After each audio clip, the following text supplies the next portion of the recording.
Olá, amigos! Bem-vindos a mais um Cave Mais Fundo. Esse é o nosso estudo de número 8. Lembrando que essa é uma iniciativa da Igreja Cristã Sal da Terra, que se reúne no bairro Dom Almir, na cidade de Uberlândia.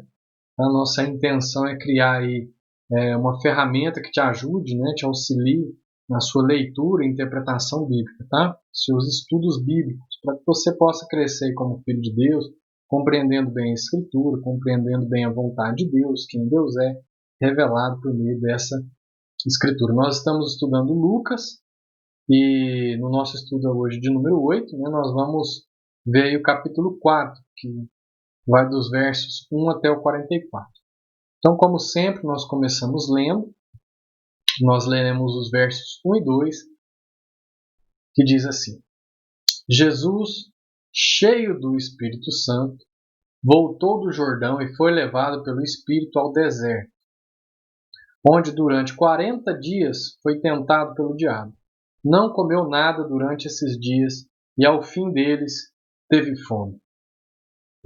O que nós veremos hoje nesse capítulo de Lucas, ele é bem conhecido por tratar aí dessa tentação de Jesus, no deserto. A primeira coisa que nós podemos já observar é quem foi que levou Jesus para o deserto, que foi o Espírito Santo, e quem foi que tentou Jesus, que não foi o Espírito Santo.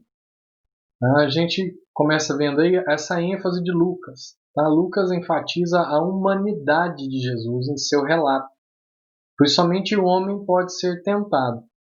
Então, Lucas, que também fala da divindade de Jesus, mas aqui ele dá essa ênfase ao humano. Por quê? Se a gente for dar uma olhada lá no texto de Tiago, 1,13, também é um texto bem conhecido, a gente vai ver que Tiago está dizendo, olha só, Deus ele não tenta ninguém e ele não pode ser tentado, somente o homem pode ser tentado. Então, Tiago dá fecha essa ideia, de que Lucas então está dando essa ênfase aí no Jesus humano ao falar das tentações dele no início do seu ministério. Então essas tentações de Jesus remontam duas tentações antigas. Aí a gente faz duas comparações, primeiro de Jesus como o segundo Adão, em comparação com a tentação de Adão, o primeiro Adão. Aí a gente usa para mostrar como as escrituras estão falando a respeito de Jesus como esse Adão. Paulo fala a respeito disso, lá em 1 Coríntios 15, 45, quando ele diz que o primeiro Adão foi feito alma vivente e o segundo Adão alma vivificante. Nesse capítulo, Paulo vai tratar aí essa diferença desses dois, esse segundo Adão, que é alma vivente, que é espírito vivificante, que é Jesus. Então, uma das coisas que a gente pode observar aí são fazer uma comparação, compreendendo a Escritura de uma forma mais ampla, essa tentação que Jesus vai passar agora e compará-la também, de certa forma, com a tentação que o primeiro Adão passou. Então, o primeiro Adão foi tentado em um ambiente não dominado pelo pecado, lembra?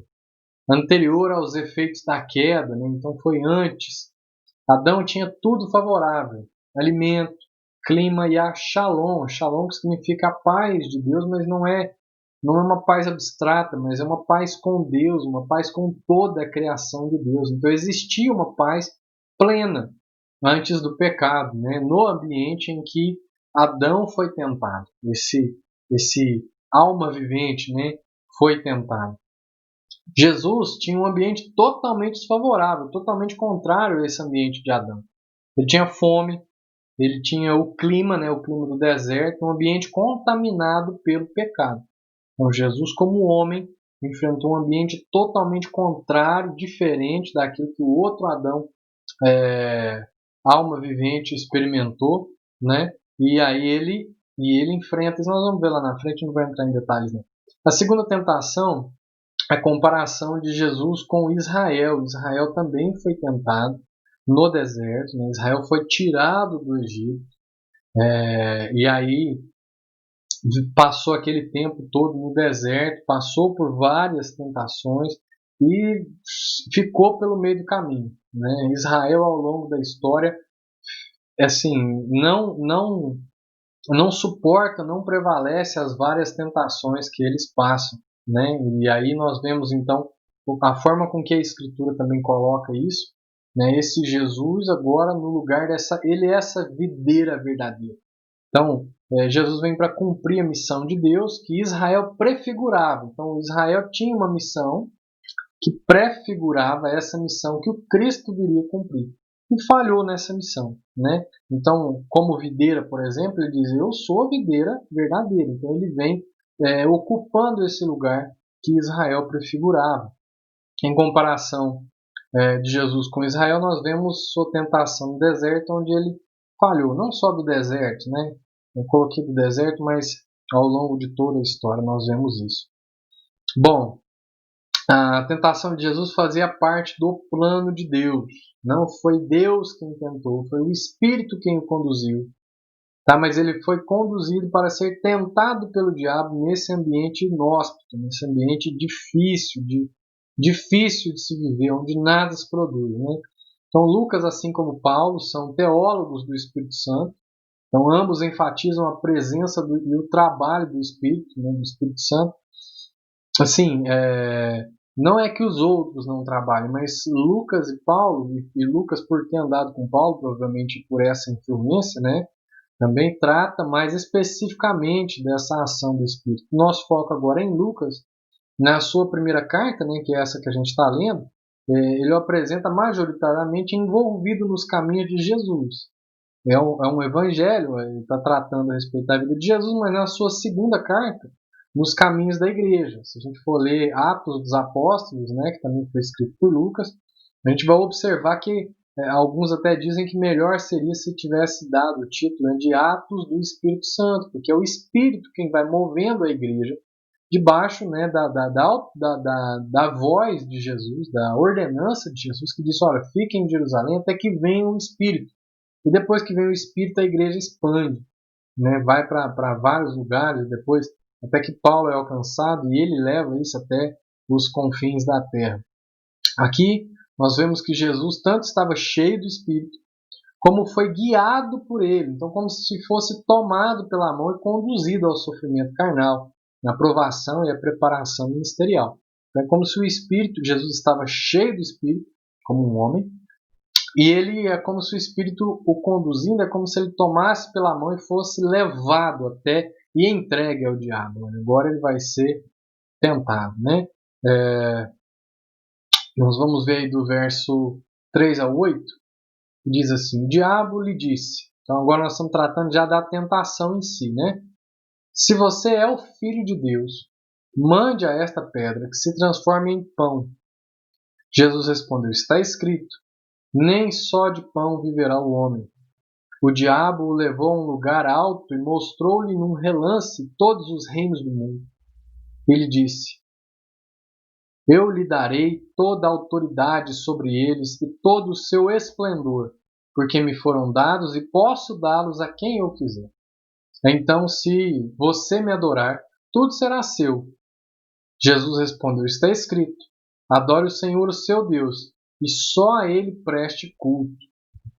Continuando do verso 9 ao 13, diz assim: o diabo o levou a Jerusalém, colocou-o na parte mais alta do templo e lhe disse: se você é o Filho de Deus, jogue-se daqui para baixo. Pois está escrito, ele dará ordens a seus anjos a seu respeito, para lhe guardarem com as mãos, eles o segurarão, para que você não tropece em alguma pedra. Jesus respondeu: dito está, não ponha à prova o Senhor seu Deus. Tendo terminado todas as tentações, o diabo o deixou até a ocasião oportuna. Então aí a gente vê o relato de Lucas a respeito dessa tentação, como foi que ela ocorreu, né?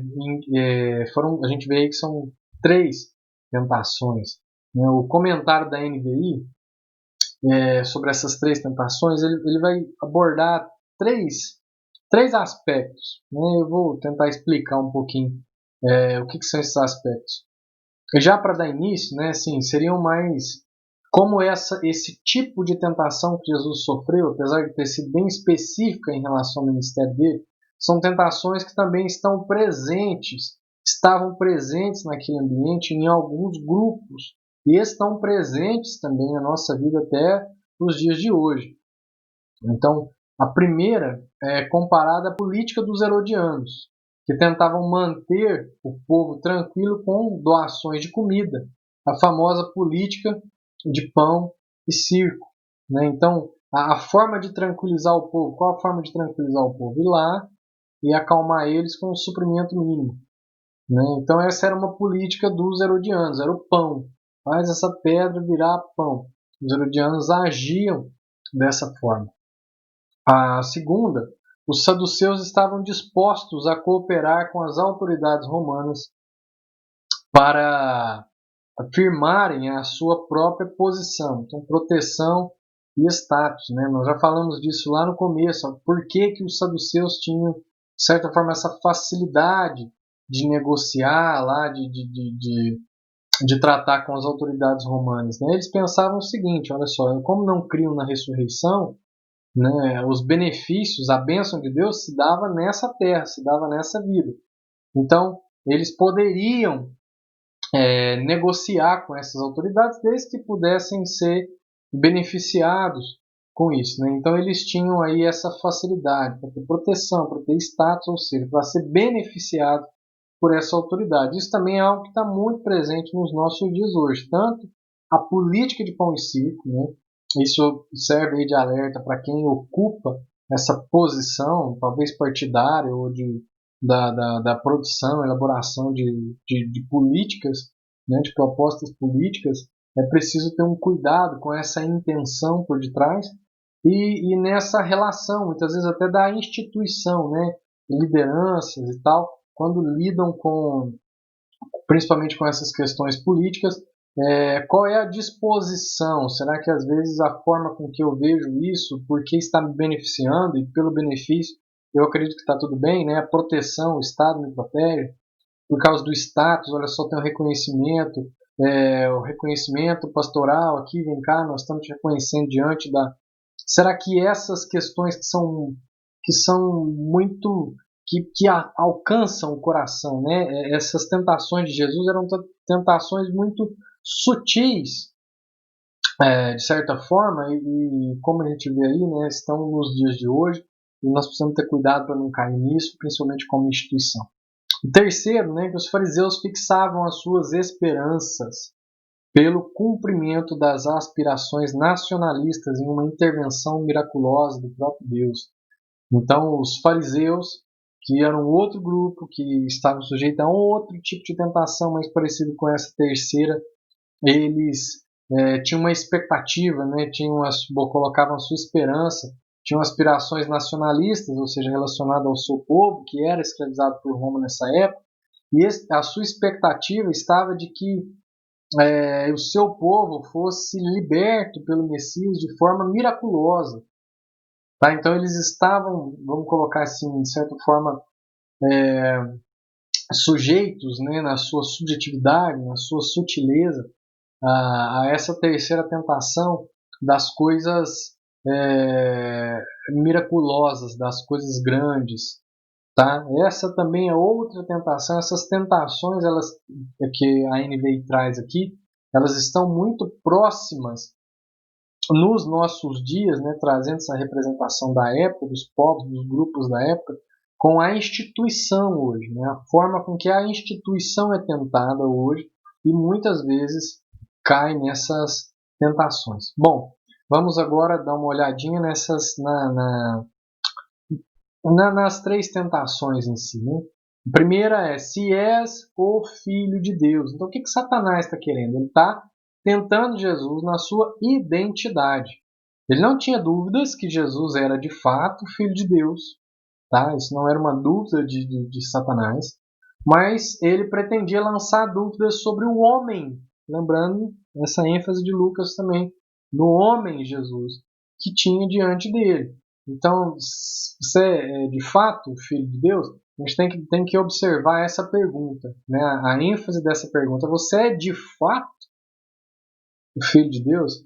Então, a primeira tentação não está necessariamente ligada ao pão, né? Mas as tentações, na verdade, não estão, porque ele vai repetir isso outras vezes, não estão necessariamente ligadas às questões em si, mas as questões em si apontam para essa dúvida que Satanás lança da identidade.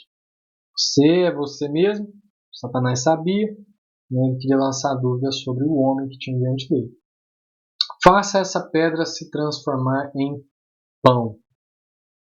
Né? Então, primeira tentação que ele falou. Então, é mesmo? Se é mesmo, né? Então faz essa pedra se transformar em pão. E aí, não só alimentar a sua própria fome, né? Era o que ele queria, mas obedecer a Satanás para poder provar ser aquele que viria para alimentar o povo. Era outra das tentações de Jesus. Então, eu queria que a gente desse uma olhadinha lá em Isaías 49:10, né? Porque Satanás ele não está colocando isso no vão, ele está colocando isso em cima de algo que já estava predito a respeito do Messias. Né? Então, no capítulo 49 de Isaías, no verso 10, diz assim: não terão fome nem sede, a calma nem o sol os afligirá, porque deles se compadece, os guiará e os conduzirá aos mananciais das águas. Então, isso aí já estava predito a respeito do Messias, né? Então agora ele está, você é mesmo filho de Deus? Então vamos ver aqui, o que a profecia diz a respeito, né? Vamos ver como você se comporta em relação a isso.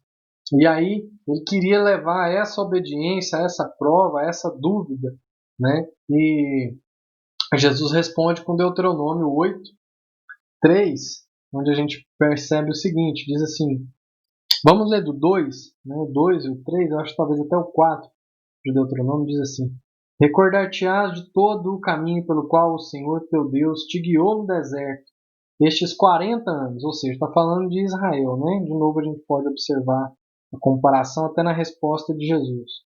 Para te humilhar, para te provar, para saber o que estava no teu coração, se guardarias ou não os seus mandamentos.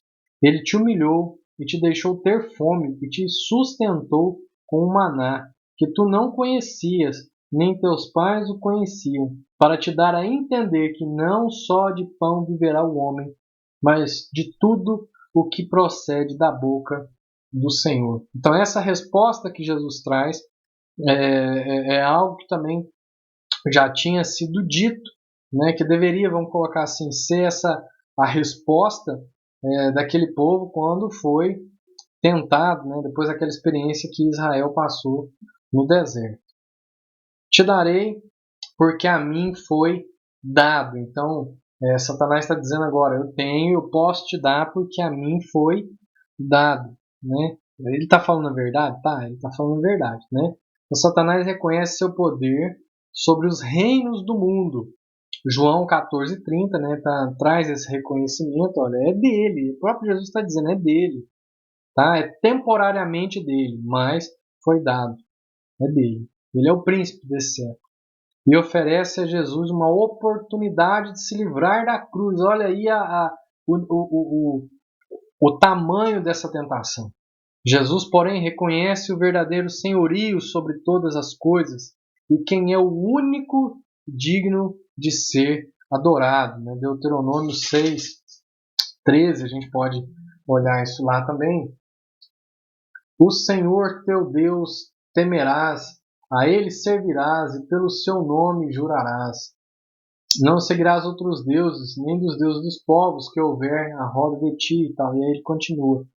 Então Jesus traz de novo uma resposta que deveria ser uma resposta constante, né? Nas tentações, por exemplo, a tentação de Israel. Israel, assim, cedeu a essas tentações que agora Jesus não está cedendo. Né? De novo, a gente pode ver lá o que eu disse a respeito dessas comparações nas tentações aí, nas respostas de Jesus, né? Trazendo como aquilo que deveria ser, que estava no cerne, tinha sido ensinado aquele povo, deveria ser a resposta também deles, deveria estar no coração deles. Se és o Filho de Deus, então demonstre publicamente, pois está escrito. Ele vai dando ênfase nessa dúvida se és o Filho de Deus e vai trazendo questões que a própria Escritura apontava a respeito do Messias, né? E que ele traz, então, questões da Escritura. Né? O Satanás, assim, ele traz, às vezes até dentro de contexto, mas é sem o Espírito. O Espírito não é o Espírito correto. Né? O Espírito é um Espírito de afronta. O Espírito é um Espírito de dúvida. E Jesus traz, então, e revela essa perfeita aplicação. Jesus é tentado constantemente em sua identidade, desafiado pela palavra, a demonstrar publicamente quem ele é. A palavra pregada por Satanás é contrária ao Espírito. Jesus iria ser exposto publicamente, mas não como um ser miraculoso, né? Como ele queria que ele, se joga daqui, isso vai ser um espetáculo, porque os anjos vão vir, vão te pegar, e sim como uma vergonha pública, né? Maldito, diz lá em Gálatas, né? Então maldito é aquele pendurado no madeiro. A resposta a Satanás está lá em Deuteronômio 6:16, né? Continuação daquilo que a gente estava lendo. Não tentarás o Senhor teu Deus como o tentaste em Massá. Então, não. O que era o problema disso? O problema é que Deus não deve ser tentado, tá? Ele não deve ser tentado. Depois de ser tentado pelo diabo, né, em todas as áreas e resistir, Satanás o deixou por um pouco de tempo. Um pouco de tempo. Ele voltaria depois com um peso, né? Até o momento oportuno. Que momento oportuno é esse? É o Getsemane. Já é o final. Então, o Satanás está atacando Jesus com ênfase, com força, no início do seu ministério e no final do seu ministério. Tá? Isso geralmente são tentações que nós também sofremos, tá? Em relação ao nosso serviço, em relação à nossa vida com Deus no sentido de frutificação, né? De permanência, de persistência. Apesar de Lucas não registrar, em Mateus é dito que após essas tentações, cuidado de Deus, né? Manda lá os anjos que vieram então servir. Versos 14 e 15. Então agora nós finalizamos aí as tentações, né, que Jesus sofreu. A ideia é trazer o espírito dessas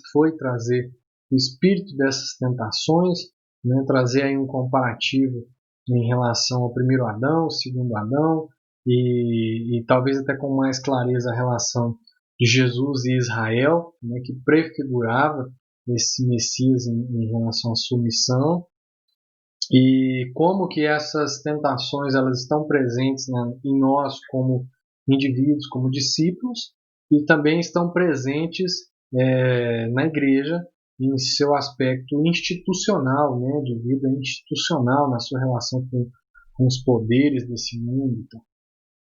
Agora a gente vê depois, né, que Satanás deixou Jesus. Jesus voltou para Galiléia no poder do Espírito. Então Jesus continua, Lucas vai dando essa ênfase, né? Jesus voltou agora. Ele estava no deserto, ele tinha sido batizado, foi para o deserto, foi tentado, e agora ele está voltando para a região da Galiléia, tá? A região onde ele cresceu, né? E ele volta para lá no poder do Espírito. Então o ministério de Jesus, né? Lucas vai até dar uma ênfase maior nisso. Jesus vai várias vezes para a Judéia, mas a ênfase do ministério de Jesus é nessa região da Galiléia, tá? E por toda aquela região se espalhou a sua fama. Então já começa a fama de Jesus a ser espalhada a partir de então. Ele ensinava nas sinagogas e todos o elogiavam. Nossa, o ensino dele é fantástico, né? Mas aí tem continuação disso. Então, esses versos 14 e 15, Lucas mais uma vez registra que Jesus seguia aí no poder do Espírito. Esse fato é importantíssimo e precisa ser notado e lembrado, pois ninguém pode cumprir a vontade de Deus, ênfase nisso, né? Ninguém pode cumprir a vontade de Deus se não for no poder do Espírito. Isso não foi só em relação ao ministério de Jesus, sim em relação à nossa vida, né? Aquele que nasceu do Espírito, ele vive pelo Espírito.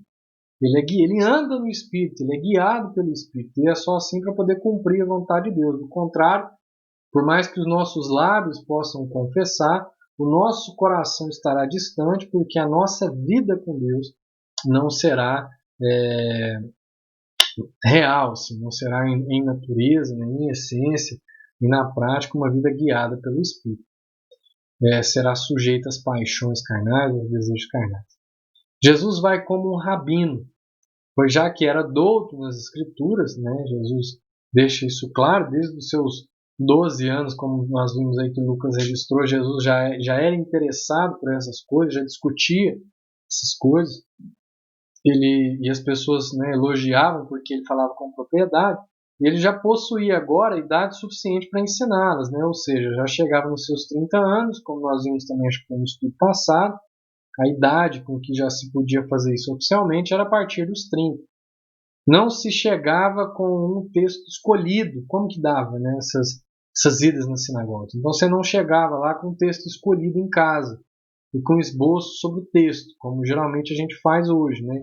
Cria tema, faz uma preparação, o que Deus falou comigo e tal. Não era assim. Eles eram lidos de acordo com uma ordem de textos e épocas. Então, existiam calendários de festas, né? E os textos caminhavam de forma pedagógica com esses eventos. Então, tecia-se alguns comentários, depois de lido o texto escolhido pela época, se tecia alguns comentários sobre o texto lido. Então, de certa forma, é parecido com o que nós estamos fazendo aqui hoje, né? Uma continuidade, nós não estamos ligados a um calendário, mas nós estamos dando continuidade, o texto é lido e explicado, né? E aí eu faço aqui os comentários. Verso 16 ao 21. Ele foi a Nazaré, onde havia sido criado. Então ele foi para Galiléia.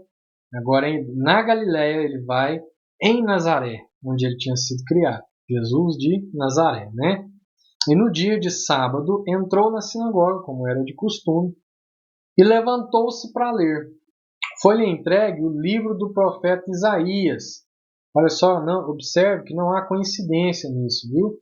Abriu e encontrou o lugar onde está escrito: O Espírito do Senhor está sobre mim, porque ele me ungiu para pregar boas novas aos pobres. Porque ele me ungiu para pregar boas novas aos pobres. Ele me enviou para proclamar liberdade aos presos e recuperação da vista aos cegos, para libertar os oprimidos e proclamar o ano da graça do Senhor. Então ele fechou o livro, devolveu ao assistente e assentou-se. Na sinagoga todos tinham os olhos fitos nele, então todo mundo prestou atenção. E ele começou a dizer: Hoje se cumpriu a escritura que vocês acabaram de ouvir. Então Jesus está dizendo: olha só, o que vocês acabaram de ouvir acabou de se cumprir. Então se cumpre nele. Né? É muito interessante assim esse trecho, né? Também porque ele é usado para poder responder a João Batista. Em um determinado momento, João Batista está preso, manda os discípulos lá e fala assim: é ele mesmo ou nós temos que esperar outro? E Jesus, depois que os discípulos de João Batista viram tudo, falou: vão lá agora anunciar para João Batista o que vocês viram. Ou seja, cumpriu ou não cumpriu aquilo que era predito, né, no jubileu. Aí continua: todos falavam bem dele e estavam admirados com as palavras de graça que saíam de seus lábios. Então aqui nesse momento está todo mundo assim, extasiado. Nossa, que homem que ensina bem, né? Mas perguntavam: não é esse o filho de José? Então ele falou: se cumpriu nele, ele fala de forma interessante, mas não é ele o filho de José? Jesus lhes disse: é claro que vocês me citarão este provérbio: médico, cura-te a ti mesmo. Faze aqui, em tua terra, o que ouvimos que fizeste em Cafarnaum. Continuou ele: digo-lhes a verdade, nenhum profeta é aceito em sua terra. Asseguro-lhes que havia muitas viúvas em Israel no tempo de Elias, quando o céu foi fechado por 3 anos e meio, e houve uma grande fome em toda a terra. Contudo, Elias não foi enviado a nenhuma delas, senão a uma viúva de Sarepta, na região de Sidom. Aqui agora Jesus toca num ponto que deixa o povo muito irritado. do verso 22 em diante, também havia muitos leprosos em Israel, no tempo de Eliseu, o profeta. Todavia, nenhum deles foi purificado, somente Naamã, o sírio. Todos os que estavam na sinagoga ficaram furiosos quando ouviram isso. Então, observe, né? Esses 3 momentos, Jesus falou assim, ó, se cumpriu. Aí depois vem uma dúvida, eles dizem assim, mas não é ele o filho de José? Aí depois, quando Jesus começa a entrar nessas questões do favor de Deus em relação a gente que não era povo, e aí ele faz o comparativo com aqueles que eram povo, ele está dizendo assim, não foi para eles. Aí chegou no estupim, chegou assim, no estopim, chegou no fim, não, agora não dá mais. Então eles ficaram furiosos quando ouviram isso, levantaram-se, expulsaram da cidade e o levaram até o topo da colina sobre a qual fora construída a cidade, lá no lugar mais alto, a fim de atirá-lo precipício abaixo. Então eles queriam dar fim a Jesus, queriam matar Jesus. Mas Jesus passou por entre eles e se retirou. Então vamos lá, né? Jesus retorna para a cidade onde foi criado, foi lá para Nazaré. Num sábado, como era de costume, o povo se reuniu lá na sinagoga para poder ouvir o texto, os comentários sobre ele, como nós vimos antes, como que era feito isso, né? Jesus, de quem a fama se espalhara por suas exímias explicações sobre os textos, tomou o lugar do leitor do dia. Ele abriu o livro de Isaías e leu os versos 1 e 2 do capítulo 61, talvez o verso 6 do capítulo 58, né? Então até aí, se você quiser, ele fala aí do jubileu, e se você quiser saber mais a respeito do jubileu, é só ler o capítulo 25, tá? Para poder de Levítico, para você poder se aprofundar. Mas basicamente o jubileu era comemorado a cada 50 anos e era o tempo onde os escravos, né? Como que funcionava a escravidão nessa época? Você tinha uma escravidão que servia assim, ó, a pessoa está em dívida, como que como que ela vai pagar? Não tem condições de pagar, então pega ela, pega os filhos, pega os bens e fica na escravidão. Só que essa escravidão, ela não era uma escravidão que durava até a pessoa morrer, né? A não ser que a própria pessoa voluntariamente, como alguns escravos, né? Alguns senhores também cuidavam bem de seus escravos, apesar de serem escravos, tá? Presta atenção na minha afirmação, para você não tirar a palavra que eu não disse.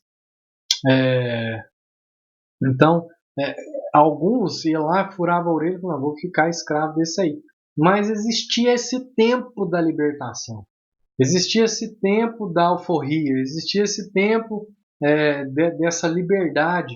E agora Jesus está se colocando como cumprimento. Ele está dizendo que o tempo que é chegado, esse tempo que é chegado do reino de Deus, é um novo tempo. Por isso que essa é a boa notícia, onde ele vem trazer libertação para aquele que está preso, onde vem trazer uma boa notícia para o pobre. Tá? Então ele vem trazendo esse novo tempo. Por isso, essa ideia do jubileu foi criada. Ela foi criada porque chegaria esse tempo. Tá? E agora nele, em Jesus, se cumpre esse novo tempo do jubileu. Então, enquanto Jesus explicava, todos se admiravam. Mas quando disse que o texto se cumprira nele, eles logo duvidaram porque ele era o simples filho de José. Tudo vai relativamente bem até Jesus fazer as afirmações sobre o favor de Deus com os outros povos. A partir daí eles queriam matá-lo. Então existia uma expectativa no Messias. Nós já vimos isso aí, já dei essa ênfase, né, se você acompanhar os outros estudos. Mas existia essa insatisfação quando vinha essa mensagem, né, de que o evangelho, de que o reino agora ele era para além daquele povo. Não, isso aí, né, desde João Batista, como nós vimos no estudo anterior, no estudo passado, já, não, isso é demais, isso que você está falando para a gente já é demais. Né? Então, só continuando. Então ele desceu até Cafarnaum. Olha, só para a gente não ficar perdido, né? Lucas então tratou que nós vimos a respeito das tentações de Jesus no deserto. Nós vimos esses detalhes. Depois Jesus sai de lá, vai para a região da Galiléia, segue no poder do Espírito, tá? E aí chegando lá na Galiléia, ele vai para Nazaré. E aí ele fica pouco em Nazaré, como ele mesmo diz, né? O profeta não é bem visto, bem recebido na sua própria casa. Então ele vai para a vizinhança, Jesus fica na vizinhança ali, né? Então ele vai agora para Cafarnaum. Cafarnaum é uma cidade que Jesus fica muito, e é uma região onde ele faz muitos milagres, né? Tanto que eles vão chegar, ele mesmo diz lá, vocês vão dizer para mim, o médico, cura a ti mesmo. Faz aqui os milagres que você fez lá em Cafarnaum, né? Então agora Jesus já se destina a essas regiões, essa região das cidades vizinhas, lá ainda na Galileia, na circunvizinhança, né? E, e no sábado, né, continuando o texto aqui, no sábado começou a ensinar o povo. Então Jesus estava não só curando, não só fazendo milagre, mas constantemente ensinando. Todos ficavam maravilhados com o seu ensino, porque falava com autoridade, né? Isso aí também é outra ênfase que é dada a respeito do ensino de Jesus. Na sinagoga havia um homem possesso de um demônio, de um espírito imundo. Ele gritou com toda a força: Ah, que queres conosco, Jesus de Nazaré? Vieste para nos destruir? Sei quem tu és, reconhecendo, o Santo de Deus. Jesus o repreendeu e disse: Cala-se e saia dele. Então o demônio jogou o homem no chão diante de todos e saiu dele sem o ferir. Todos ficaram admirados e diziam uns aos outros: Que palavra é esta? Até os espíritos imundos ele dá ordens com autoridade e poder e eles saem. E a sua fama se espalhava por toda a região circunvizinha. Aí a gente consegue, né, observar que Jesus estava ensinando, ele continuava ensinando, da mesma forma que ele ensinou lá em Nazaré, né, as pessoas continuavam se admirando, a fama dele continuava se espalhando, mas aí agora ele já começa a concretizar aquilo que foi predito, que ele disse: olha, se cumpriu agora essa profecia aí, agora chegou o tempo do jubileu, tá? Isso se cumpriu, e a prova disso, olha, chegou um homem lá possesso, esse homem estava escravizado pelo diabo. E Jesus, então, é aquele que já vai liberta esse homem. Então, é interessante porque o ministério de Jesus não era um ministério só de palavra, né? Mas eram palavras e ações que demonstravam, que confirmavam essas palavras e as palavras que falavam dessas ações. Então, era bem dinâmico o ministério dele. E Jesus continuou ensinando aos sábados, agora em Cafarnaum, lugar anteriormente citado lá no provérbio, como eu disse. Ali ele demonstrou sua autoridade, tanto no ensino quanto nos seus atos milagrosos, né, que sinalizavam a chegada do jubileu, o reino de Deus entre o povo. Os demônios o reconheciam publicamente, né, outra coisa que o texto diz. É Jesus que, e aí, veio para destruir a gente, mas ele, por ainda não chegar a sua hora, então Jesus está sempre falando, tanto para quem ele curava, quanto para os outros, segura a onda aí, não sai espalhando isso não, né, por isso ele repreendia. Dos versos 38 até o 41, Jesus saiu da sinagoga e foi à casa de Simão. A sogra de Simão estava com febre alta e pediram a Jesus que fizesse algo por ela. Então, Simão, né, Pedro, morava lá em Cafarnaum. Então, Jesus continua em Cafarnaum, só para você se situar nesse ambiente. Já conhecia Pedro, Jesus já conhecia, já tinha né, já teve aí talvez esse seu primeiro contato, né, ou seja, o que importa é que ele já estava em contato aí com Pedro, mesmo antes provavelmente de chamá-lo para andar com ele. Né, a sogra do Pedro estava com uma febre alta e eles pediram a Jesus que fizesse algo por ela, porque a fama dele já se espalhava, né? Estando ele em pé junto dela, inclinou-se e repreendeu a febre que a deixou. Ela se levantou imediatamente e passou a servi-los. Ao pôr do sol, o povo trouxe a Jesus todos os que tinham vários tipos de doença. Agora o trabalho aumentou, né? E ele os curou, impondo as mãos sobre cada um deles. Além disso, de muitas pessoas saíram demônios gritando: Tu és o Filho de Deus, ou seja, reconhecendo, né? Ele, porém, os repreendia e não permitia que falassem, porque sabiam que ele era o Cristo. Então Jesus tinha contato com esse Pedro, então o que nós já vimos a respeito de Pedro aí, né, criando é interessante a gente ver esse testemunho que a Escritura dá a respeito dos personagens, né, das personagens bíblicas. Então, de onde você tira algumas ideias a respeito do personagem? Da própria Escritura. Então, está dizendo que era a sogra de Pedro. Mas era a sogra de Pedro, então Pedro era casado, né? E aí, lá na casa dele, então ele tinha uma casa ali em Cafarnaum. Pedro era sócio. Se a gente consegue, só falando um pouquinho a respeito dele, né, a gente consegue já saber que ele era sócio numa empresa de pesca. A gente vai ver isso mais claramente mais à frente, né? E também em outros evangelhos a gente vê isso. Juntamente os seus sócios, né, que eram Tiago e João, os filhos de Zebedeu, e provavelmente André, também, que era irmão de Pedro. Jesus cura a sogra dele, que em seguida já passa a servi-los. Mais uma vez, mais uma manifestação aí desses milagres que sinalizavam a chegada do reino. Tá? Os que sofriam por enfermidades e espíritos imundos eram trazidos até Jesus e ele, impondo as mãos, os curava. Todos esses sinais, maravilhas, gente, uma ênfase eu quero dar nisso. Tá? Isso é uma questão que tem sido, eu acredito, muito pouco ensinada. E por ser pouco ensinada, faz com que a gente tenha aí uma relação não saudável, uma relação até, de certa forma, equivocada em relação a esse Deus que opera milagres. Tá? Todos esses sinais e maravilhas, ou seja, esses milagres, nunca tiveram fim em si mesmos. Eles eram sinais da compaixão de Jesus, do amor de Deus Pai e da ação do Espírito. Todos esses sinais eram a manifestação do reino de Deus que havia chegado. Então Jesus falou, se cumpriu e dali para frente a coisa começa a andar.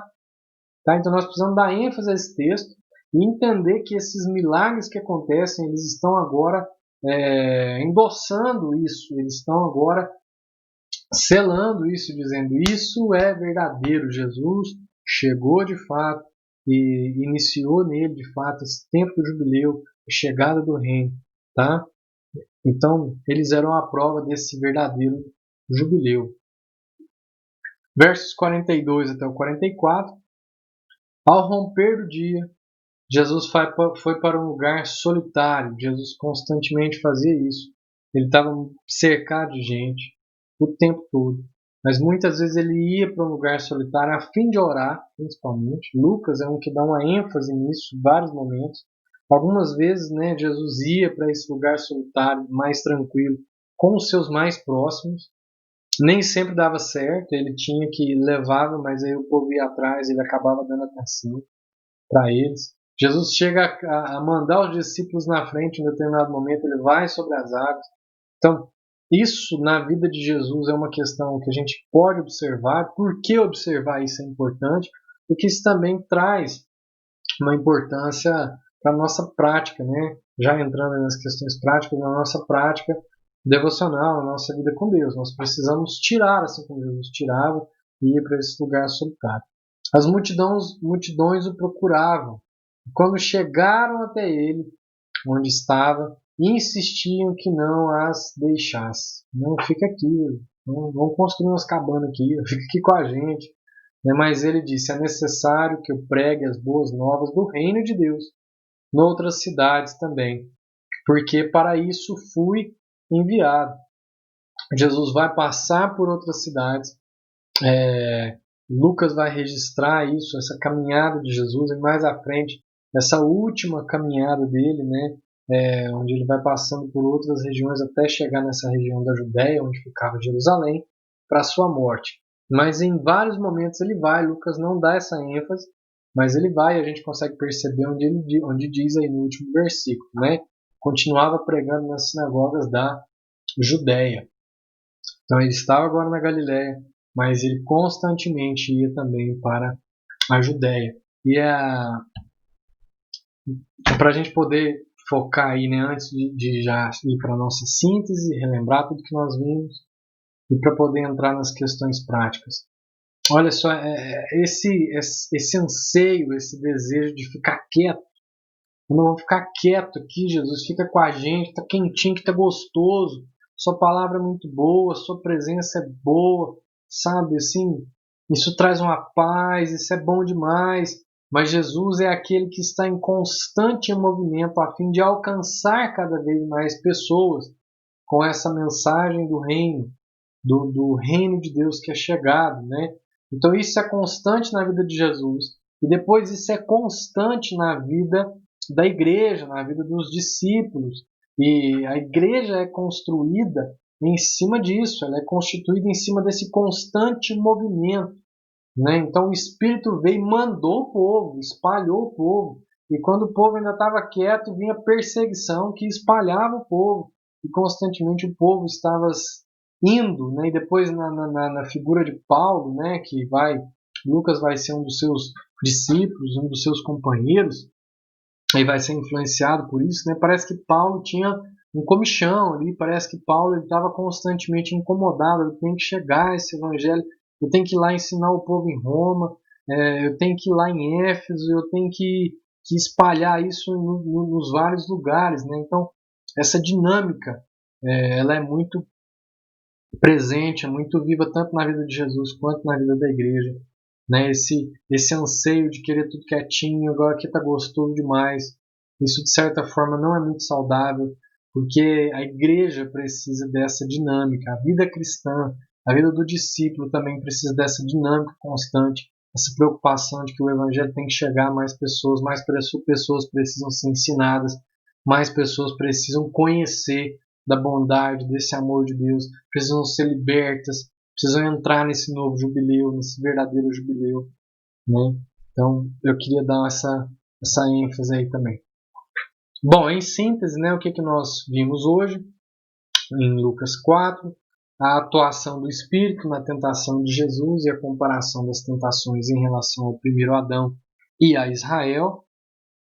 Em Jesus se inicia esse jubileu, como falei aí com bastante ênfase já. O motivo pelo qual odiaram Jesus ao ponto de querer matá-lo, né, que foi afirmar que essa bondade de Deus ao longo da história para pessoas que não eram daquele grupo. O significado dos milagres, que também quis dar ênfase, né, como um sinal desse jubileu, como a concretização desse jubileu, como a chegada do reino e a necessidade de pregar o evangelho, tá, que eu acabei de falar agora. Então, só voltando um pouquinho antes dessa questão da necessidade de pregar o evangelho, o significado dos milagres, né? Então, toda vez que a gente vê, assim, por exemplo, Jesus curar um cego, aquilo ali está dando ênfase, né? Tá sinalizando, está concretizando a ideia de que ele é a luz do mundo. Quando ele ressuscita Lázaro, ou ressuscita outros, né? Ele é a ressurreição e a vida. Então, assim são todos esses milagres registrados pelas Escrituras. Esses milagres, acredito eu, né, versões, ideias diferentes, interpretações diferentes de sentido, acredito eu, estão presentes até o dia de hoje, continuam com o mesmo objetivo. Tá? Nós vivemos já o reino de Deus nos nossos dias, porém nós não vivemos em plenitude. Nós experimentamos várias coisas, esses milagres estão aí constantemente nos lembrando disso, tá? Mas nós ainda não vivemos essa plenitude. Na prática, podemos aprender pelo menos 3 coisas. Estar cheios do Espírito e ser por ele conduzidos não livrará ninguém de sofrimentos, tá? Ninguém. Então você, não, eu estou cheio do Espírito, sou guiado pelo Espírito. O Espírito, Jesus estava cheio e foi guiado pela mão, levado lá no deserto para ser tentado pelo diabo. Então, às vezes, o estar cheio do Espírito e conduzido por ele vai nos levar a isso também. Então, nós não seremos poupados de sofrimento. Isso nós podemos aprender aí desse texto de hoje. Mas certamente conduzirá ao cumprimento da vontade de Deus. Então, sempre o Espírito nos conduzirá e nos capacitará a isso, porque Ele ajuda em nossas fraquezas. Então, às vezes, você já está acostumado a afirmar isso por meio de música, ou pregação que você ouviu gente falando e não sabia de onde tirar essas escrituras, de onde tirar esse ensino das escrituras.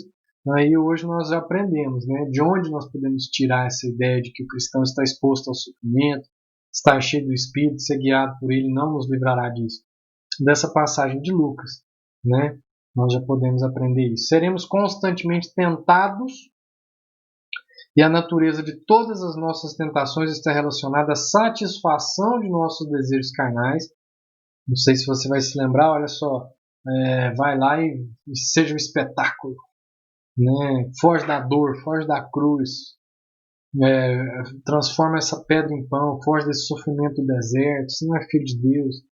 Então está sempre relacionado à satisfação dos desejos carnais, né? Não só aqueles que são fisiológicos, né? Mas aqueles que são também da nossa vaidade, e estão sempre visando nos desviar do propósito de Deus. Então essa é a natureza das nossas tentações. A operação dos milagres, tanto na antiguidade como hoje, apontam para a compaixão e poder de Deus. Apontam para o novo tempo que hoje vivemos, porém não em plenitude. Espero que tenha contribuído aí para a sua interpretação, para a sua vida com Deus, né? Que você possa colocar em prática tudo isso, que nós possamos colocar em prática tudo isso e não desistir de continuar aprendendo, de continuar nos moldando aquilo que é a vontade de Deus revelado nas Escrituras. Não deixe de curtir. Se você ainda não está inscrito, se inscreva no nosso canal e compartilhe, sempre usando as hashtags Cave Mais Fundo, Vem Pro Dom, Igreja que Serve. E até a próxima, se o Senhor nos permitir.